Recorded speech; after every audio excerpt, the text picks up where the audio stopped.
ഗണേശ ചതുർത്ഥി ദിനത്തിൽ ചന്ദ്രനെ നോക്കുന്നത് നിർഭാഗ്യം കൊണ്ടുവരുമെന്ന് നിങ്ങൾ കേട്ടിട്ടുണ്ടോ? ഗണേശ ചതുർത്ഥിയുടെ രാത്രിയായിരുന്നു അത്.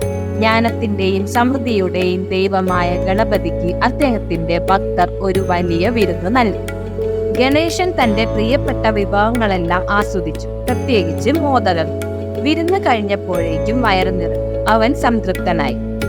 ഗണേശൻ തന്റെ വാഹനമായ മൂഷികന്റെ മുകളിൽ കയറി. പക്ഷേ ഭാരമുള്ള വയറു കാരണം മൂഷികൻ ഇടറി. ഗണേശൻ നിലത്തു വീണു. ആകാശത്ത് ചന്ദ്രദേവൻ ഇതെല്ലാം വീക്ഷിക്കുന്നുണ്ടായിരുന്നു. അദ്ദേഹത്തിന് ചിരി നിയന്ത്രിക്കാൻ കഴിഞ്ഞില്ല. മഹാനായ ഗണേശ ഭഗവാനെ പരിഹസിച്ചു. എന്നാൽ ജ്ഞാനത്തിനും ശാന്തതയ്ക്കും പേരുകേട്ട ഗണേശൻ പരിഹസിക്കപ്പെടാൻ തയ്യാറായില്ല. അവന്റെ കോപം ജ്വലിച്ചു. ദേഷ്യത്തിൽ അവൻ ചന്ദ്രനെ ശപിച്ചു.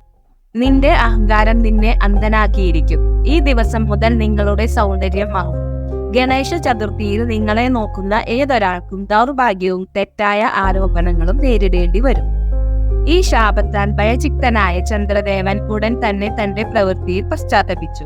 ശാപം മാറ്റാൻ നിരാശനായ ചന്ദ്രൻ സഹായത്തിനായി ശിവന്റെ അടുത്തേക്ക് പോയി.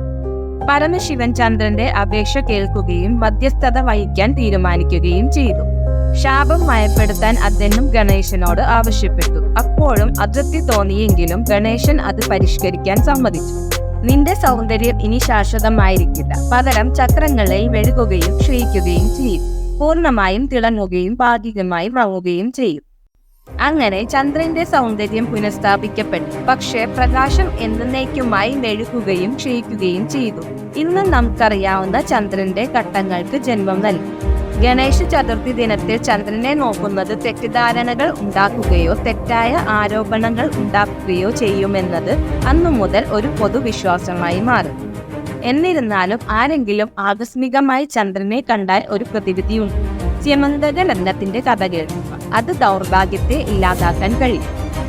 പുരാണങ്ങളിൽ നിന്നുള്ള കൂടുതൽ ഇതിഹാസ കഥകൾക്കായി ലൈക്ക് ചെയ്യാനും സബ്സ്ക്രൈബ് ചെയ്യാനും മറക്കരുത്.